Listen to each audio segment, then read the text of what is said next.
Hi friends, তোমরা সবাই কেমন আছো? তোমাদেরকে প্রথম পর্বে দেখানো হয়েছিল আমাদের কক্সবাজারের ভ্রমণ অভিজ্ঞতা ফিশ অ্যাকুরিয়াম পর্যন্ত। ফিশ অ্যাকুরিয়াম থেকে আমরা বের হয়ে প্রথমে চলে এসেছিলাম বার্মিস মার্কেটে। বার্মিস মার্কেটে আমাদের আসার প্রধান কারণ ছিল আচার কেনা এবং শুটকি মাছ কেনা। তো আমার ওয়াইফকে নিয়ে ঢুকলাম বার্মিস মার্কেট। এখানের কক্সবাজারের সব থেকে বড় বার্মিস মার্কেটে আমরা ঢুকলাম। তো তোমরা দেখতেই পাচ্ছ বার্মিস মার্কেটে শুধু আচার না, এখানে জামা কাপড়, লেডিস ফ্যাশন থেকে শুরু করে বিভিন্ন প্রকার জিনিসপত্র পাওয়া যায়।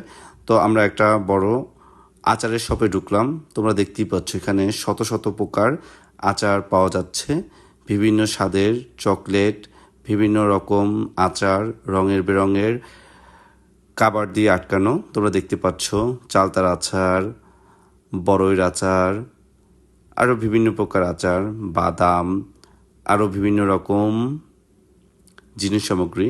তো আমি এবং আমার ওয়াইফ ঘুরে ঘুরে দেখছি কোনটা কোনটা নিব। তো ওখানে দেখতে দেখতে অনেকগুলো আচার কেনা হয়েছিল। তারপরে আমরা চলে এসেছি শুটকি মার্কেট। তোমরা দেখতেই পাচ্ছ কত রকম মাছ, কত প্রজাতির মাছ, নাম জানা অজানা। আসলে আমি এগুলো মাছের কোনোটারই নাম জানি না। তো তোমরা যদি কেউ জেনে থাকো অবশ্যই আমাদেরকে জানাবে। তো আমরা এই দোকান থেকে অনেকগুলো শুটকি মাছ নিয়েছি। তো এর মধ্যে একটা যাচ্ছিল বিয়ে। এখানে চাকমাদের যে বিয়ে হয় কীরকমভাবে তোমরা দেখতেই পাচ্ছ।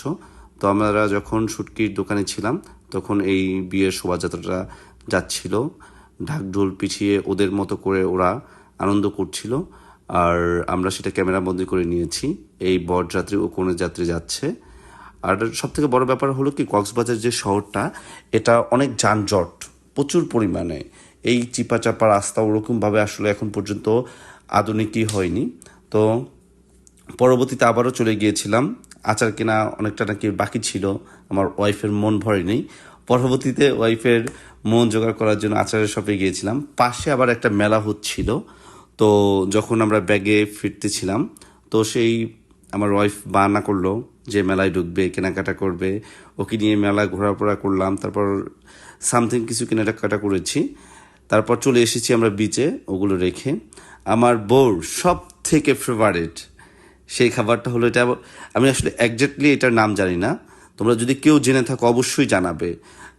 আমি যতটুকু জানি এটা শরবত ফল বলে। অনেক এক্সপেন্সিভ। তো তারপরেও আমার বউ খেতে ইচ্ছা করছে। আমার আসলে যে দাম, এটা আমার পছন্দই হয় না। তো বউর ইচ্ছা পূর্ণ করার জন্য বউকে বলছি তোমার যত ইচ্ছা তত তুমি খেতে পারো। তো বউ মনের আনন্দে খাচ্ছে একটার পরে একটা। সে ক্যামেরা বন্দি করে রাখলো কিভাবে এটা করে।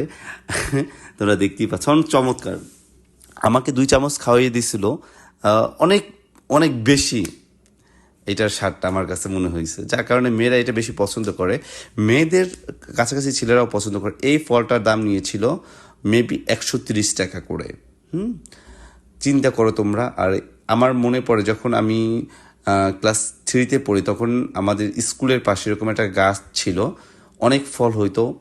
এই একটা